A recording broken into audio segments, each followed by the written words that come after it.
আজিকালি একেলগে থাকিও একাংশ স্বামী স্ত্ৰী কিয় একেলগে নাই? আজিকালি বিয়াৰ পিছতো একাংশ সম্পৰ্ক যেন অসম্পূৰ্ণ।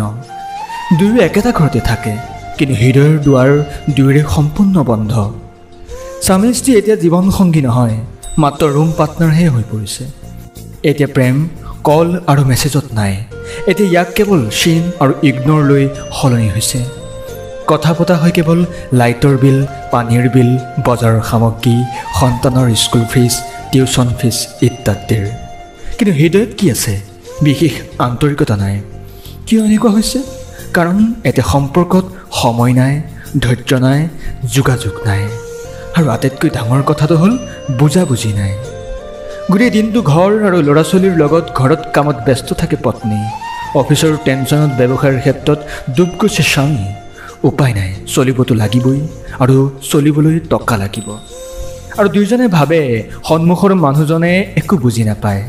হাজিৰ আটাইতকৈ ডাঙৰ সত্য, আমি প্ৰতিদিনে ঘণ্টাৰ পিছত ঘণ্টা মোবাইলৰ স্ক্ৰীণলৈ চাই থাকোঁ, ৰীল, ভিডিঅ', শ্বৰ্ট ফিল্ম ইত্যাদি।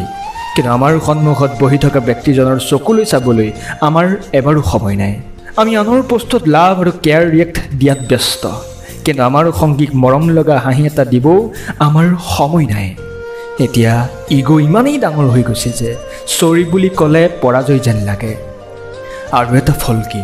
একেটা ঘৰতেই দুজন মানুহ বসবাস কৰি আছে, কিন্তু এনে লাগে যেন তেওঁলোকে দুখন বেলেগ বেলেগ জগতত বাস কৰি আছে। শুনিবলৈ কোনো নাই, বুজিবলৈ কোনো নাই, আৰু লাহে লাহে কোনো কোলাহল নোহোৱাকৈ সম্পৰ্ক শেষ হ'বলৈ ধৰে। ইয়াৰ সমাধান বাৰু কি? হয়, দুয়োজনে ইচ্ছা কৰিলে সকলো ঠিক কৰিব পাৰে। ইজনে সিজনৰ চকুলৈ চাই দিনটোত এবাৰ কথা পাতকচোন। ইগ'ক হত্যা কৰি আকৌ ক্ষমা আৰু বুজাবুজি আৰম্ভ কৰি চাওকচোন। ফোন আৰু ছ'চিয়েল মিডিয়া দৈনিক ব্যস্ততাৰ পৰা সময় উলিয়াই আঁতৰি আহি ইজনে সিজনৰ লগত সংযোগ স্থাপন কৰকচোন। বিবাহ এক পবিত্ৰ সম্পৰ্ক, এক প্ৰতিদিনে বজাই ৰখাটো এক সততা। ইজনে সিজনক সময় আৰু সন্মান দিয়াটো দুয়োৰে বাবে প্ৰয়োজন। যদি আপুনি ব্যস্ত, আপুনি যদি কাষত নাই, কৰ্মসূত্ৰে বেলেগ ঠাইত আছে, তেতিয়া আপুনি সময় উলিয়াই ফোনত হ'লেও নিজৰ সংগীক সময় আৰু গুৰুত্ব দিবলৈ চেষ্টা কৰক। কাৰণ দূৰত্বই সম্পৰ্ক শেষ নকৰে, গুৰুত্ব আৰু মৰম অবিহনেহে এটা সম্পৰ্ক শেষ হৈ যায়।